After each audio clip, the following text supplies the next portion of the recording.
Bonjour et bienvenue sur la chaîne French Robotics. Aujourd'hui, nouvelle vidéo sur les zones. Les zones, elles peuvent être de deux types. Donc on va commencer par le premier type, donc c'est les zones articulaires. Donc les zones, elles permettent de définir pour chacun des axes une plage angulaire à respecter. Donc par exemple ici, donc j'ai représenté les limites logicielles inférieures et supérieures d'un robot 6 axes de la gamme ABB. Et donc pour chacun des axes, on va lui définir une valeur et un intervalle autour de cette valeur à ne pas dépasser. Donc ici, pour l'axe 1, j'ai défini moins 48, 100 degrés pour l'axe 2, moins 10 degrés axe 3, 120 degrés axe 4, moins 70 degrés axe 5, 340 degrés axe 6. Lorsque le robot se trouve à l'intérieur de chacun des intervalles pour chacun des axes, on considère que le robot est dans la zone. Dès qu'un des axes sort de cette plage, le robot n'est plus à l'intérieur de la zone, tout simplement. Donc l'intérêt de définir des zones articulaires, donc ça va être par exemple pour définir la position home. Donc la position home, c'est la position de repli. Donc c'est là où le robot retourne systématiquement en fin de programme et au début du programme. En général, dans les installations industriel, le robot ne peut pas lancer de cycle s'il ne se trouve pas en position home. Donc c'est la position qui est connue et le robot doit partir de cette position pour être sûr de ne pas lancer de trajectoire inconnue qui risque d'engendrer potentiellement des collisions et donc des dégâts matériels. Alors le second type de zone possible, donc c'est les zones cartésiennes, donc c'est des zones qui sont définies dans l'espace cartésien du robot. Elles sont de trois types possibles, soit de forme sphérique, soit de forme cylindrique, ou soit de forme parallélépipédique. Alors l'intérêt des zones cartésiennes. Donc, tout d'abord, ça peut être d'informer automatiquement donc, la présence du robot dans une zone. Donc on peut connecter notre zone cartésienne à un signal et dès que le TCP du robot va rentrer dans la zone, automatiquement le système du robot va renvoyer un signal à l'extérieur. Donc ça peut être un signal qui peut être récupéré par un automate ou par un autre robot. Ensuite, on peut également donc interdire l'accès à une zone. Donc de façon définitive ou de façon temporaire, on verra ça. Donc si on peut informer quand on est dans une zone et interdire un accès, donc ça permet la collaboration de deux robots dans une même zone. Donc grâce à des jeux d'autorisation, interdiction, on va pouvoir faire collaborer efficacement deux robots tout en évitant les risques de collision. Alors le type de données à connaître, donc c'est le type Shape Data. Ce type de données stocke toutes les informations à propos de votre zone. Donc il existe 4 types de zones possibles, donc celles qu'on a vues précédemment. Donc les zones cylindriques, les zones sphériques, les zones parallélépipédiques et les zones articulaires. Donc on va voir ensuite comment définir dans le code rapide ces différents types de zones. Alors on se retrouve sur Robot Studio donc pour voir donc, quelle fonction permet de définir ces zones. Donc j'ai créé 4 variables shape data, donc un shape data par type de zone donc qu'on a vu précédemment, donc cylindre, sphère, parallélépipède et articulaire. Et donc si on souhaite définir une zone de type cylindre, donc il faut utiliser la fonction wzCylDef donc pour work zone cylindrique definition. Donc on a une option inside ou outside, donc qui permet de choisir si le volume qu'on prend c'est à l'intérieur du cylindre qu'on définit ou à l'extérieur du cylindre qu'on définit. Donc si c'est à l'extérieur, on prend tout l'espace du robot excepté ce cylindre. Si c'est à l'intérieur, on prend uniquement le volume à l'intérieur de ce cylindre. Ensuite, donc on appelle notre shape data, donc cylindre. Ensuite, on doit mettre une pose, donc c'est 3 coordonnées x, y, z, donc qui est le centre d'un des cercles du cylindre. Donc si j'ouvre la documentation, C2, c'est ce centre-là. Donc à savoir que les cylindres ne peuvent pas être orientés. Donc l'axe du cylindre est forcément parallèle à l'axe Z du système de coordonnées de l'atelier. Donc du World Robot. Ensuite on définit son rayon et sa hauteur. Donc on a l'information centre point, radius donc pour le rayon et height pour la hauteur. Donc le rayon qu'on voit ici, donc minimum 5 mm et la hauteur minimum 10 mm. Donc tout simplement. Pour les sphères, donc on utilise la fonction wzSphereDef. Donc même chose inside ou outside, donc c'est est-ce que c'est à l'intérieur du volume défini par la sphère ou à l'extérieur du volume de la sphère. On met notre shape data et pour une sphère, donc c'est les coordonnées du centre de la sphère, x, y, z, donc c'est une coordonnée de type pose et ensuite le rayon de la sphère, donc ici 150 mm. Si on va sur l'aide, le centre de la sphère et son rayon, donc minimum 5 mm. Ensuite, la box, donc comme son nom l'indique, c'est une box, une boîte, donc c'est un parallélépipède. Donc même chose inside ou outside, est-ce qu'on vérifie l'intérieur ou l'extérieur du parallélépipède, donc notre shape data associé, et ensuite on a de coordonnées pause. Donc si j'ouvre l'aide, on a le premier pause donc qui définit un des coins, donc le corner 1. Ensuite on a le corner 2 donc qui permet de définir la diagonale de notre boîte. Et ensuite le code rapide définit donc une boîte dont les côtés donc, sont tous collinéaires ou parallèles aux axes du repère atelier. Donc même chose, on ne peut pas orienter la boîte, donc elle est forcément parallèle aux axes du repère atelier. Donc il nous reste la dernière zone à voir ensemble, donc c'est la zone articulaire. Pour cela on utilise la fonction workZone limit join def, donc on a inside ou outside, même chose. Donc si on veut vérifier que le robot est dans une position articulaire donnée ou non, on définit ensuite donc notre shape data. Et ensuite, on définit deux join targets. Donc, on a les coordonnées 1, 2, 3, 4, 5. Donc, pour les J1, J2 jusqu'à J6. Et ensuite, on a les 6 axes externes. Alors, pourquoi on a besoin de join target? Les join targets, on s'en sert pour définir les join target limit inf et limit sup. Donc, pour chacun des axes, on va définir une valeur angulaire minimum et une valeur angulaire maximum. Donc, lorsque la position actuelle de chacun des axes du robot se trouvera à l'intérieur des limites inf et limites sup, on sera à l'intérieur de la zone.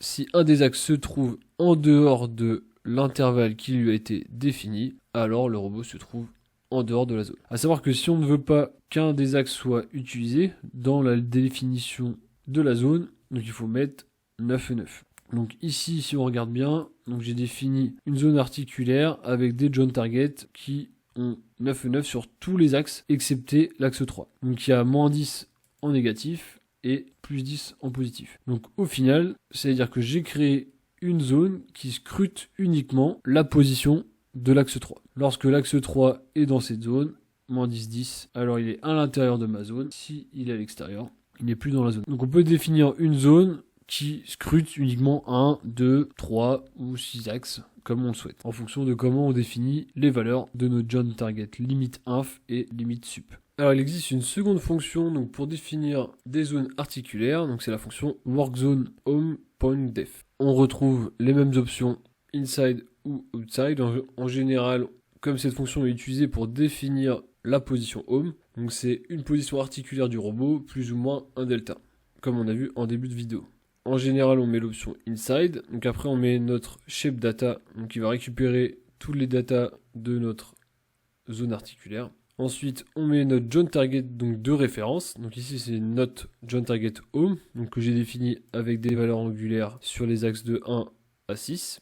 Et ensuite, on doit mettre un autre join target delta home. Donc il faut que les valeurs soient positives. Donc là, j'ai mis tant que le robot est à la position home plus ou moins 0,5 degrés, on va se trouver à l'intérieur de notre zone. Si un des axes a une valeur supérieure à la valeur de l'axe pour la position home plus ou moins 0,5, donc par exemple une valeur de 6 pour l'axe 1, dans ce cas-là, le robot ne sera plus dans la zone. Alors, on a vu comment définir les différents volumes, donc que ce soit cylindre, sphère, parallélépipède ou zone articulaire. Maintenant, on va associer nos différentes zones à un comportement robot. Donc, est-ce qu'on veut que le robot s'arrête lorsqu'il franchit la zone? Est-ce qu'on veut qu'il émette juste un signal pour dire « Ok, là je suis à l'instant T dans la zone » et dès qu'il en sort, il réinitialise le signal. Est-ce qu'on veut que la zone soit temporaire? Donc c'est-à-dire que, imaginons une machine-outil. Lorsque la porte de la machine-outil est fermée, donc on veut pas que le robot puisse rentrer dans la zone, car il y a un risque de collision.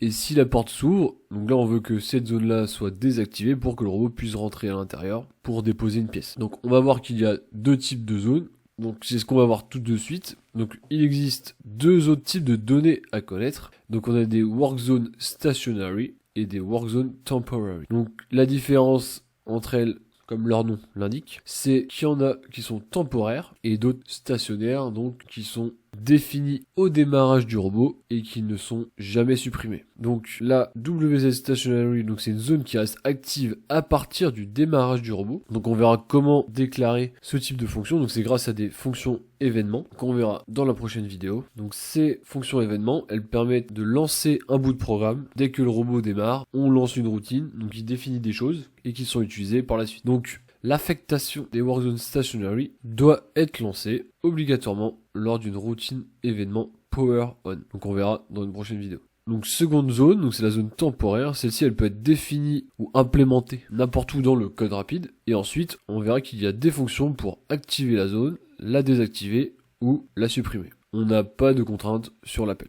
Alors on retourne sur Robot Studio, donc on va faire 3 exemples. Donc la définition d'une zone cellule, donc c'est ce qu'on fait en général. Ensuite on va faire, donc pour tester les zones temporaires, la définition de la zone machine-outil. Donc c'est ce que je disais tout à l'heure, donc on imagine une machine-outil avec une porte qui s'ouvre et qui se ferme, et on veut interdire ou autoriser l'accès au robot à la machine-outil. Ensuite, on va également définir la position home, donc c'est la position de référence du robot. Les zones cellules et home, c'est les zones qu'il faut absolument implémenter sur tous les robots.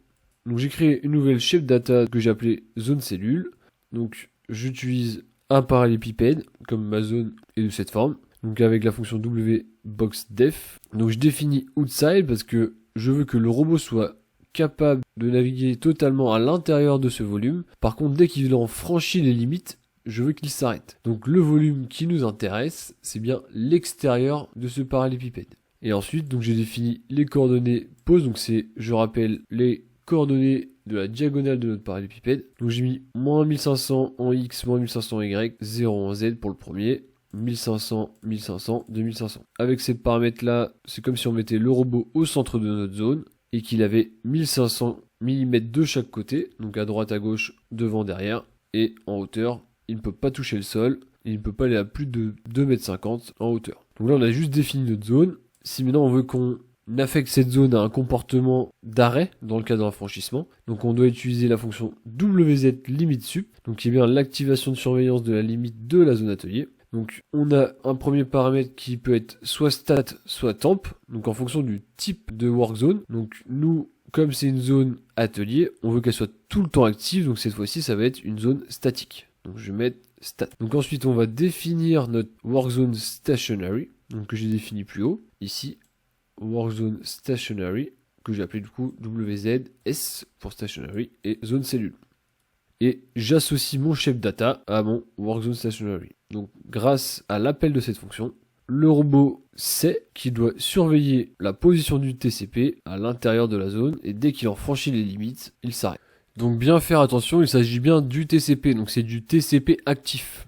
En fonction du TCP actif sur le robot, on peut être dans la zone ou non. Donc si on se trompe de TCP lors du contrôle, on peut potentiellement avoir une collision. Bien faire attention à ça. Ensuite, donc second exemple, même chose, on définit une box. Donc ici je le définis en inside car donc, ce que je veux c'est contrôler les déplacements du robot à l'intérieur du volume. Donc j'ai créé un shape data machine outil avec des coordonnées donc qui correspondent au volume de ma machine outil dans l'environnement robot. Même chose, donc wLimitSup. Donc cette fois-ci, comme on veut que ce soit une zone qu'on puisse activer, désactiver au besoin, donc je lui mets l'option temp, j'affecte ma variable workZone temporary ensuite, et dernier argument, le shape data qu'on a défini juste au-dessus. Donc à partir du moment où j'appelle cette fonction, ma zone est active. Donc après, ici, on a 3 instructions pour activer, désactiver ou supprimer notre zone. Donc enable, c'est pour activer, donc enable avec notre workZone temporary. Donc on définit en argument, donc WZ enable avec en argument la zone qu'on souhaite activer. Donc ici c'est notre workZone temporary. On peut également la désactiver, donc même chose avec notre workZone temporary, et on peut également la supprimer. Donc là c'est effacement de la surveillance de la zone atelier temporaire. Donc lorsqu'on utilise cette instruction, on supprime ce qui avait été défini ici. Dernier cas, la définition de la position home. On a la définition de notre position, donc comme tout à l'heure, grâce à l'instruction workZone home John def. Donc on veut que ce soit inside. On met un shape data déclaré au-dessus, donc que j'ai appelé pose home. On met directement les coordonnées du pose home et après on met un delta. Donc là j'ai mis 0,5 degrés sur chacun des axes. Donc une fois qu'on a défini notre zone articulaire pour la position home, donc ce qu'on souhaite c'est que le robot envoie un signal à l'extérieur, donc à l'automate, à un autre robot pour dire je suis actuellement en position home, de façon autonome et automatique, sans que ce soit à nous d'activer ou désactiver des informations. Donc pour cela, il existe une fonction qui s'appelle WZDO7. Donc on va activer une sortie DO. Donc même chose, il faut préciser si c'est sur une zone statique ou une zone temporaire. Donc la position home elle est active dès que le robot est allumé, donc on va prendre une zone statique. Donc j'ai créé un nouveau WZ Stationary, donc pose home. J'affecte ensuite ma shape data, donc pour définir mon espace articulaire. Et ensuite, on va définir quel signal on va activer et sa valeur. J'ai créé un signal PDO pose home, donc c'est un signal de sortie qu'on va renvoyer à l'automate. Et on veut qu'il soit à la valeur 1 quand le robot est dans la zone. Dès qu'il sera en dehors de la zone, le système va automatiquement passer l'information PDO pose home à 0. Donc on a bien le comportement souhaité. Donc voilà pour la définition des zones articulaires cartésiennes. C'est la fin de cette vidéo. Si vous avez des questions, n'hésitez pas à les poster en commentaire. A plus, ciao!